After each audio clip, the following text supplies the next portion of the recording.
Well, g'day there and welcome to Australians for Better Government. I'm Mark Neugebauer, your host, and we're bringing another Bills episode to you today, Bills Alert.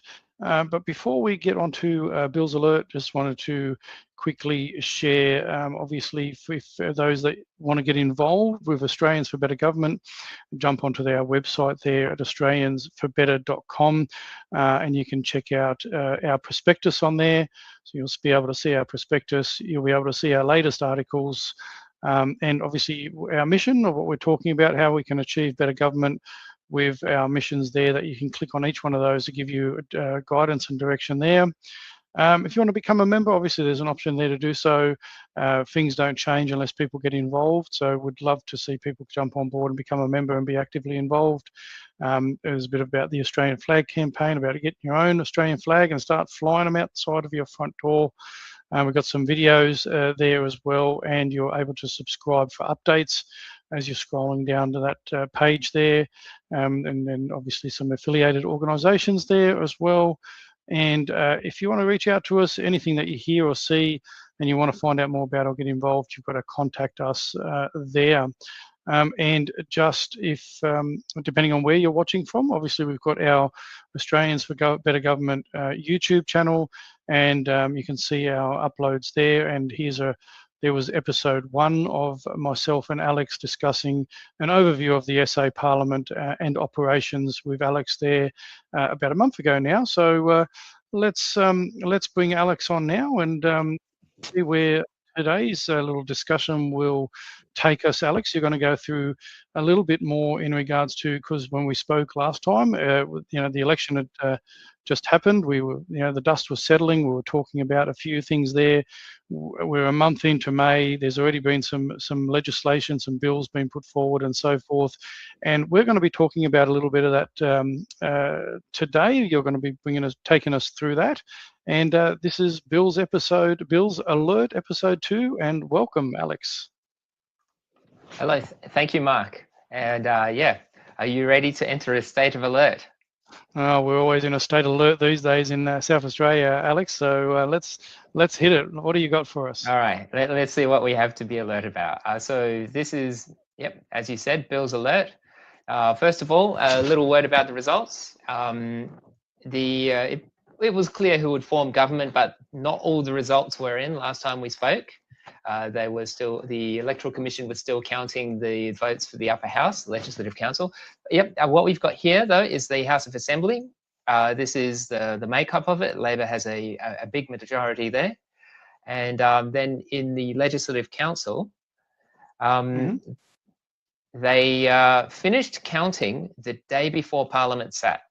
Parliament had their first day of sitting on the 5th of May, and on the 4th of May, they published the results. And as expected, Labor got that last seat. So now Labor has 10 seats up there, and then you have 6 to the Liberals and 6 to others. And so what Labor has is not a majority of this. They won't get their way on everything, though they don't need much extra support in order to get something across the line. But yeah, because they don't have a full majority, that's a sign that votes in this House will make a difference, and so we're likely to see interesting details from the debates and everything in this House. So, yeah, and traditionally it could be either Liberals supporting them or Greens supporting them or Independents. So it wouldn't really need much for them, depending on what the bill was about, whether they'd get support from whether Greens or the Liberals. And who knows? Possibly there might be a bill that even One Nation might put their hand behind. So, but they really don't need a lot, like you're saying. Yeah, they don't need to win many people over this time. Yeah, no, exactly right. Yep, it's pretty much the same as it was before. And we've got some different, obviously, speakers and president or something, I think, as well in the houses now. That's right. So the speaker in the lower house is Nat Cook from Labor. And the president of the upper house, the same position, it just has a different name, is Reggie Martin, which it takes one vote out of Labor on votes, but overall the result is the same. Yeah. Yeah, so that's pretty much what changed it there, wasn't it? Yeah, absolutely. So that means they've got that one less number. If they obviously didn't have to have the speaker there or the president there, then they'd have the numbers, wouldn't they? Yes, but the numbers are still pretty much as I described. A big majority in the lower house and almost 50% in the upper house. Yeah, absolutely. So interesting, like you say, it'd be very interesting. Interesting things going to be coming up as we go. So we'll watch with bated breaths. Now I remember you asked me a question last time. Yep. Because I was talking about how we can look and see who voted for what, and you've got different kinds of bills and bills and motions in the houses, and often things pass on the voices. So the speaker or president asks who's in favour, who's opposed. The members answer yay or no, and the speaker or president just listens to go, oh, which one was more? And then if they think they're sure, they say, that's it. The ayes have it, the noes have it. But sometimes if they're not sure who was the most, they can call a division. And I think you asked, well, is it possible for a member of Parliament to call a division? Just say, like, I'd like it recorded, because when it's done on the voices, it's not recorded who voted which way. But if they have a division, it's written down in the Hansard. And you asked if it's possible for a member to force it to a division so that it gets recorded. And I called up the Parliament House has an education office that you can call with questions. And I rang them up and I asked, is that possible? And they said, yes. So the have a vote, yes or no. Any member can call call a division if they are on the losing side of that vote. Now, I think in practice, this is probably not a big deal. Effectively, the answer is yes. But what they told me was if they're on the losing side, so if almost everyone says yay and then a couple of people say no, any of the people saying no can call a division. Any of them ones saying yes, technically they're not allowed to. And the speaker or president can say, no, you're not on the losing side of this vote, so you can't call a division. But the short answer is yes. And I asked them where this is written down, and it's in the standing orders. So there's a set of standing orders for the lower house and the upper house. And I think for the upper house, for example, it's rule 129, which says, if the, so it will go by the voices, or if, and it's judged by the president, or if someone, if there's no acquiescence to the president's judgment, anyone can call a division with another rule saying, or they had to be on the losing side of the vote. But that's basically it. So there's your answer. Yeah, well, it looks it's in the public interest, I think. Anyway, if a division's called, and this is the thing, a lot of people who are watching would love to know how particular members of Parliament which way they vote for a lot of legislation. So unless it's actually called to a division, it's not really recorded about how they vote. And obviously, for big big bills like we've seen with, say, the abortion debate and those sorts of bills, we find out pretty quickly who voted yes and who voted no, and that's they're sort of high profile kind of things. But the everyday bills, it's still interesting. It would be interesting for people to understand how people voted, so there's actually a record of it. So yeah. And I think I actually have an example I can show you later in this episode related to one of the bills I'm going to mention. So we'll be able to have a look at that. Yeah, I saw a bit of that in the preview when that was sent through. So and we can maybe play that a bit longer or skip ahead to where they have the divisions there. So we give some examples. Sounds good. Now it's May. We're not long into the Parliament, so we've already got some bills up, haven't we? That's right. Yes. So what we have, they've sat for 6 days, spread across 2 fortnights. So that's 2 sitting weeks, the way they've done it, 3 and then a week off and then 3. And this is what we have now this is in the lower house, what's been introduced, where they have 7 bills there. Now, if you look at the first one, that's called supply. That is the bill that allocates money to the state government to spend for the year. So you might, the government does a budget every year. The budget is their plan of how they're going to spend that money. The supply bill, if you read a supply bill, it's pretty simple. It just says the government will have this much money allocated to it to spend over the year. And it's basically the total of everything in the budget. Right, yep. Yeah. Yep. And that gets voted on by the House. That's right, yep. And then you have basically other things that they've introduced. A few things about petrol, given our current situation with regards to petrol. Yep. And yeah. So then, see that there, the supply one, it's sitting at the second reading, where some of these other ones have already passed in HA, House of Assembly, and then second reading and that. So yeah, some are passed and some are still in second reading. Referred to committee is another one, first reading. So yeah, it's so they're all at different stages, which I suspect would be normal throughout the year, I guess.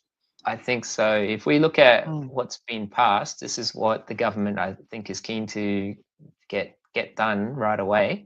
And we've got fair trading, fuel pricing, and the other one was petroleum products. Petroleum products regulation. So I think their priorities are probably in line with ours over those things.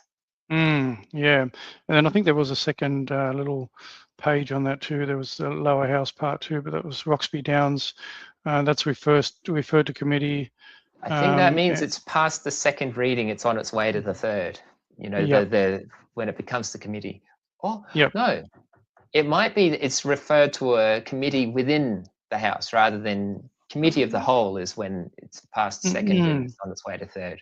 So a working committee or something, yeah. So that's Roxby Downs. Yeah. But the beauty about this is that this should be available for people if people want to know and be aware of the type, the bills that are being put forward, just so they can also scrutinise themselves. Because I guess the key thing is what we want people to do as Australians or South Australians is we want them to get more involved in how their state's being run and what sort of bills and legislation they put forward, so they can scrutinise them themselves. Well, this is online. I got this from the website of the State Parliament. Yeah. Yep. So all that information's there, and I think in the first episode we showed a bit of guidance about how people can get there and that. So, but they can also obviously people can put comments up and send us an email and let us know if we want to cover something else. So, and then that's the lower house. So then obviously the upper house has been actively working as well. So we've got some bills there. Yes. Perhaps more actively, because they've done not just 7 but 13 bills, as in they've introduced 13 bills. Yep. So this is the first sort of page of the first 6 of bills that were put up in. This is the upper house, the Legislative Council. Yeah. Now some of them are introduced by the government. When you see Honour KJ Ma, that is, I think, the Deputy Premier. Anyway, it's a member of the government. And then some are introduced by other members. They're called private members' bills. So you see different names on the first 3 there, for example. And and obviously a big one that a lot of people were talking about was the First Nations voice repeal. That people have been talking about that, and that's obviously been put forward by Honourable Senator Fanti, who's a Liberal member, and that's in the second reading by the look of it. So so interesting. Special amendment duties. That was brought in. That was the first one introduced when Parliament came back, and I think it's not likely to pass the lower house because the lower house is controlled by Labor. But this is a way. This is a way you can use the upper house to show your intention as a party or a member to say, well, this is what I'd like to have happen. This is what it would look like if the bill were to pass. And basically, I think it's that kind of process there. Yeah, and then on the second page here for the rest of the out of the 13, you've got another, obviously, a very sort of controversial one that's getting a lot of headline is obviously again the bill termination of pregnancy restrictions on termination. So Honourable Sarah Game has put that forward, and that's in the second reading as well. So we're seeing a lot of these being put through again, and this is where people can jump on and keep an eye on what's going on there as well. Yes. It's certainly good to be informed of this stuff, because if you have opinions you will want to share with members of the parliament, if they're related to bills that are currently being considered, you can make reference to them and go like, well, this is good, this is bad, or I recommend a change approach or anything like that. And then number 13 is another one, and I think here in South Australia, around Australia, anybody that sees emergencies and other matters, your ears prick up straight away. I think anything that has to do with it, but it's not always going to be, we talk about emergency powers and all those sorts of things through COVID, but products regulation, emergencies and other matters amendment act, so that's all coming through as well. So yeah, it's interesting to see in this format though for people, because I guess people are busy. A lot of people don't have time to go through this. So it is a nice idea to have, people like yourself or volunteers or what you're doing for the organisation you're with, or the people that you're helping, to put things like this together so people can see at a glance the type of bills that are being put up, whereas people are so busy they don't generally get a chance to potentially do this themselves, right? Yes, yeah. So yeah, certainly, and it's good to see what's coming along. Yeah absolutely. So then from there we're heading off to, so we have the bills, but you're talking into a specific bill altogether that you're taking your notice. So one that's taken my notice, I've noticed the protests, I've noticed the signs as you drive through North Adelaide, and that's related to, this is related to the government's redevelopment of the parklands to extend the golf course and everything going on there. Some people have taken umbrage with it, and we have the third bill on that list was the Heritage Places Amendment Act. And that was in the upper house. Was that the upper house one? The upper house. It was a private member's bill brought forward by the Greens. They're basically trying to stop the redevelopment of the parklands. I think put some protections against this kind of thing happening again.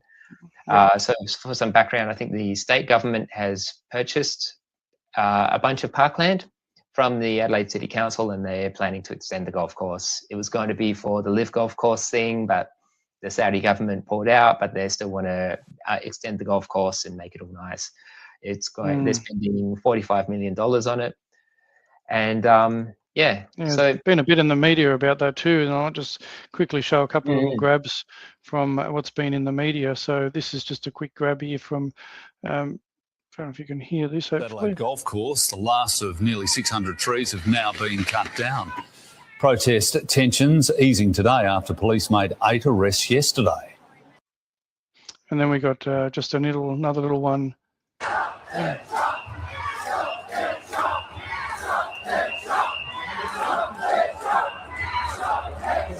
So there's a few people turning up on the streets in regard to this. So it's obviously making a little bit of news. It's been in the headlines quite a bit. Obviously, those trees being taken down, and people obviously taken offence to it.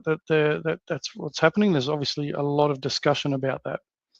That's right. Yeah, and I think this. I was just going to say, it's ties in Robert with the Sims, isn't it? Now there's a little video. This happened on the 20th of May.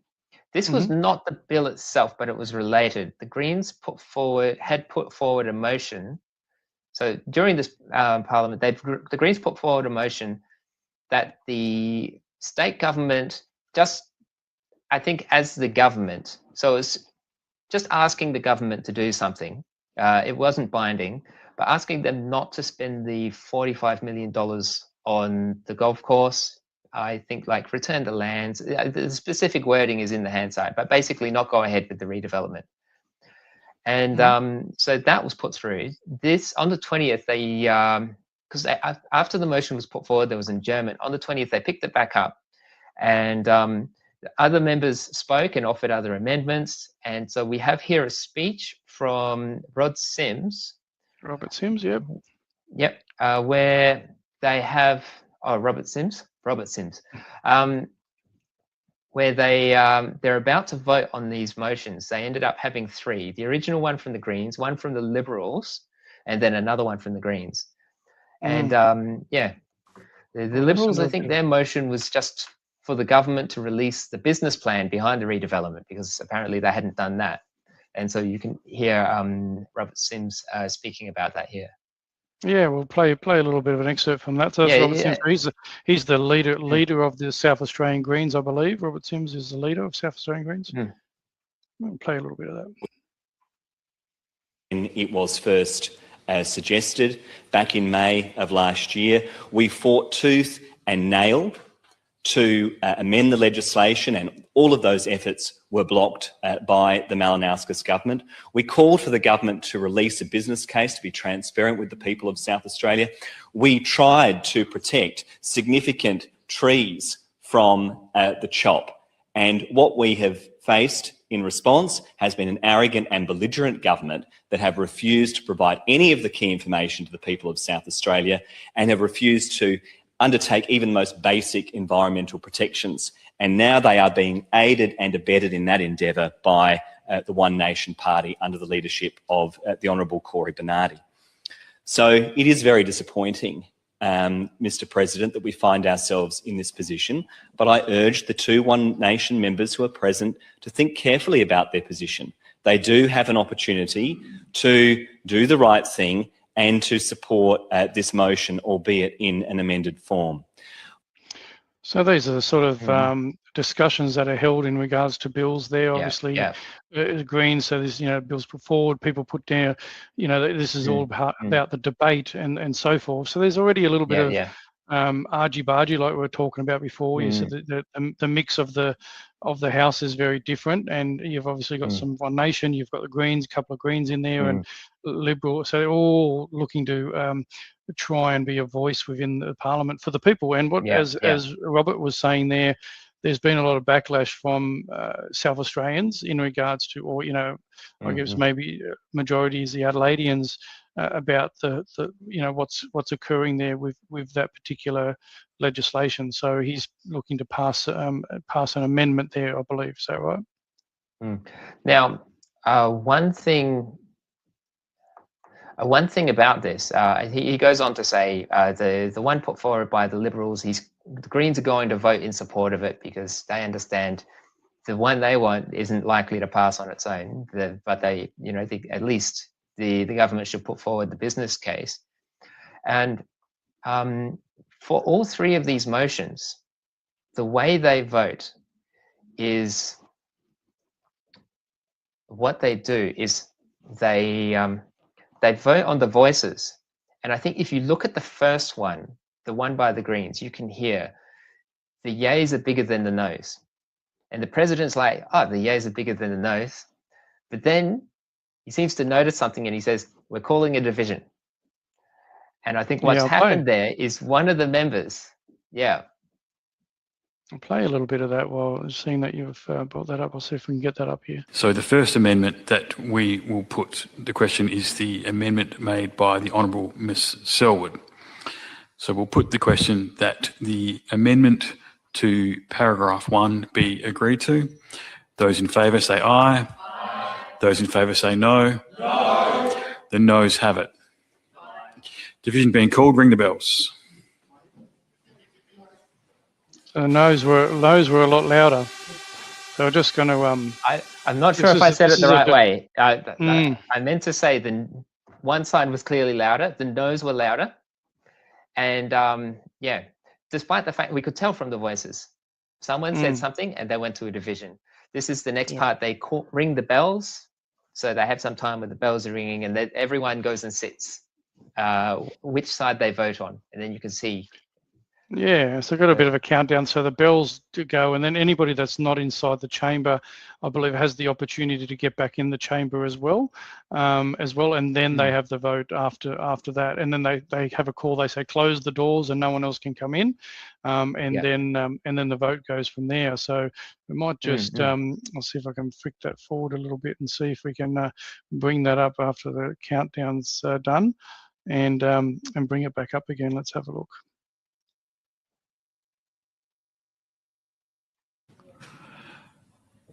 The ayes will pass to the right of the chair and the noes will pass to the left.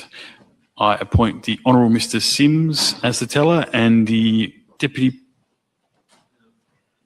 Honourable Russell Wortley to be a teller for the noes. Other side.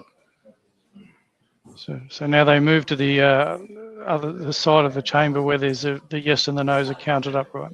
Yes.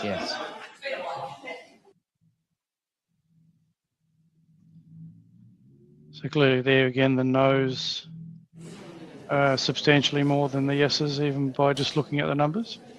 Yeah.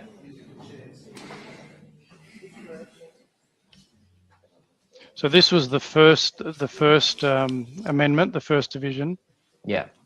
So the difference that's made here is now all the names will be recorded in the Hansard. Yes, and that is what I think it should be really important. People need to be able to know where people vote on these things, so people can decide what the members are doing on their behalf. That's right, because the members represent us. We want to know how they're going to do so. So this is officiating the numbers, obviously signing off, and then all this gets handed to the speaker, I believe, or president. Yes, they call him the president of the House. President. That's right. Yeah. Yep. So those two people standing on each There side are of the tellers. 7 ayes and 12 noes. I declare the amendment lost. Yep. So that was lost there. Yeah. So there was obviously they did this 3 times through that particular session that we watched there. I was not going to play the whole lot for the obviously benefit of time and that, but it kind of gives people the idea about the whole idea about calling the division in regards to these things. It puts people's names on the division so people can see where they voted, and then because there was a couple of amendments, and then the final one was eventually voted upon. I think it was the Honourable Ben Hood had an amendment as well, which ended up getting accepted, I believe. Yes, that was the one in the middle, and it was accepted. It was voted for by the Liberals, the Greens, and One Nation, if I recall. Yeah, and that was an amendment. So they rejected the amendment on both occasions that were put up by the Greens, and then accepted the amendment put up by the Honourable, is it Den or Ben Hood? Yep. And so that's just an example of how the process works. You can see the Greens going like, well, we need to support the Liberals thing because it's the closest to what we want that's going to get across the line. So yeah, absolutely.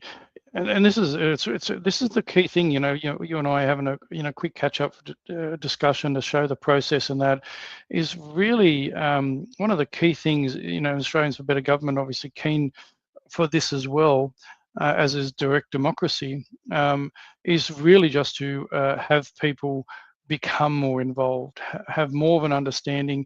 We often talk also about civics engagement, having more of this taught in schools, say year 9, 10, 11, having people have a real good understanding of civics education, how their parliaments work, and that really effectively. And this is what it's about. It's about making sure that Australians get involved, South Australians get involved, and understand what is happening within the chambers. And I was guilty of this up until about 6 years ago. You go to vote, you forget about it, you let them do what they want to do for the next 4 years or 8 years in the Legislative Council, and then before you know it, you've got some legislation that you weren't actually real happy about, so or you're happy with that ended up getting passed. So it is really important to be involved, isn't it? I mean, that's the whole idea, isn't it?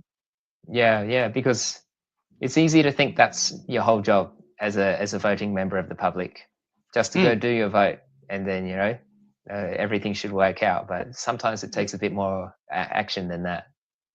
No, exactly right. Absolutely, and that's the whole point, I guess, of doing little episodes like this, showing people, obviously, what's involved behind the scenes and in the background, and so forth. And it's just really, really important for people to get involved. That's our biggest message, is people get involved. So, just as we yeah. close up, did you have anything else that you wanted to sort of tickle out before we kind of get ready to wind it up? I think that's about all for this episode. If there's anything going on in Parliament you'd like to discuss a bit further, if we meet again, let me know and we can go into a bit more detail about that. And, And, yeah, I think it's really important for engagement from the public. I think, if people are enjoying sort of this little bit of, showing what's going on, if they've got some questions they can throw through to us, at Australians for Better Government, they can do that through the contact us form, and on the social media, wherever this gets uploaded, they can put some comments in there, obviously, about some of the things they'd like to see unpacked more, talked in about further, and maybe get us to do some research on it. So it's really obviously for public awareness and community service, that talking about these things. So we want it to be beneficial for the people that are going to be viewing it. So, but I guess if we look at moving on, then I just wanted to share some details. Obviously, you've got Australians for Better Government.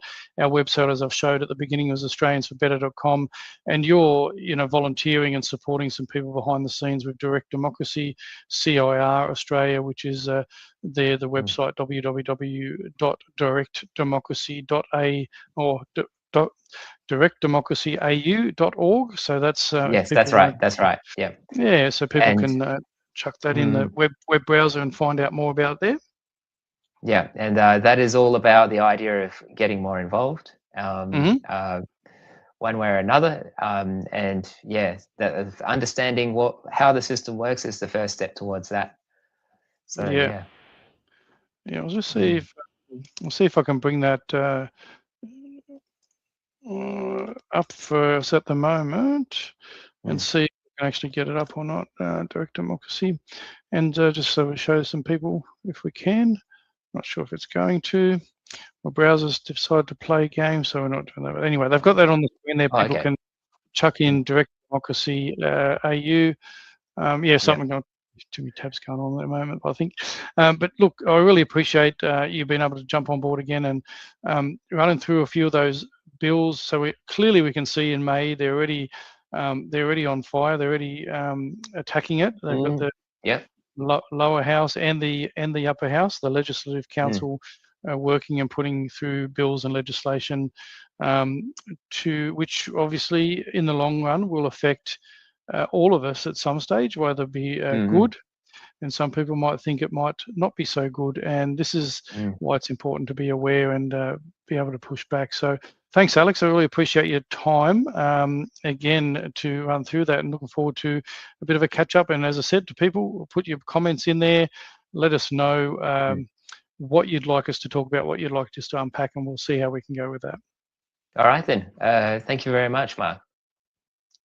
I just wanted to quickly talk into, during the week, our committee put through a press release on behalf of Australians for Better Government, and it might tie in a little bit about what I was talking to with Alex. And just as I close, I just wanted to run through this media release for people that have gone out. It's gone out to on our social media and that as well, but wanted to just have a quick talk about it now. So this was for immediate release. Australians for Better Government is calling for the urgent introduction of a citizen-initiated veto, a CIV mechanism to empower everyday Australians to repeal legislation and bills that betray political promises or undermine the public interest.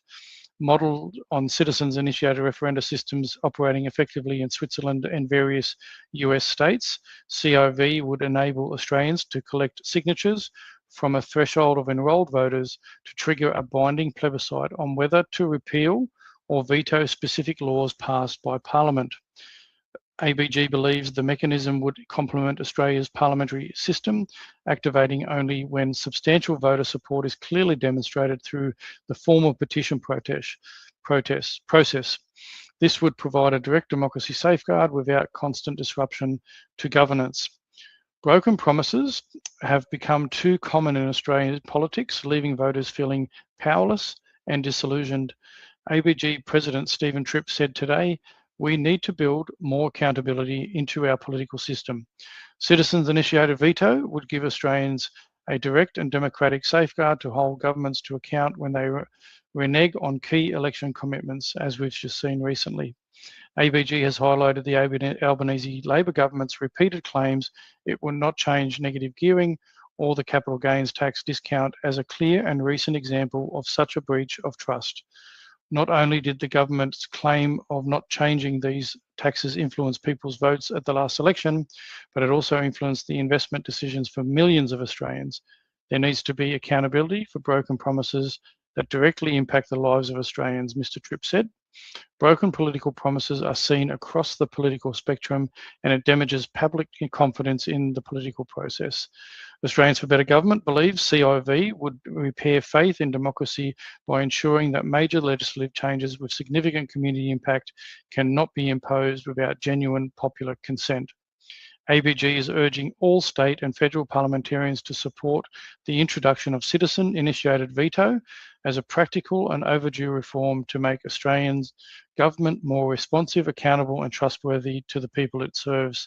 And of course, as most people already know, Australians for Better Government is a non-partisan advocacy organisation dedicated to reforming Australia's democratic process.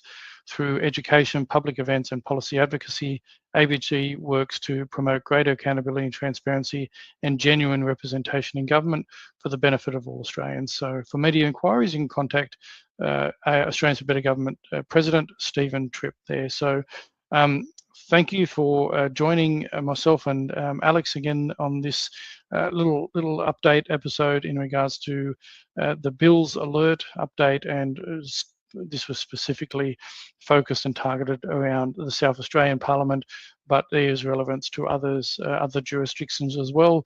So thank you all very much for your joining us and being with us, and look forward to seeing you again next time. All the best. Take care.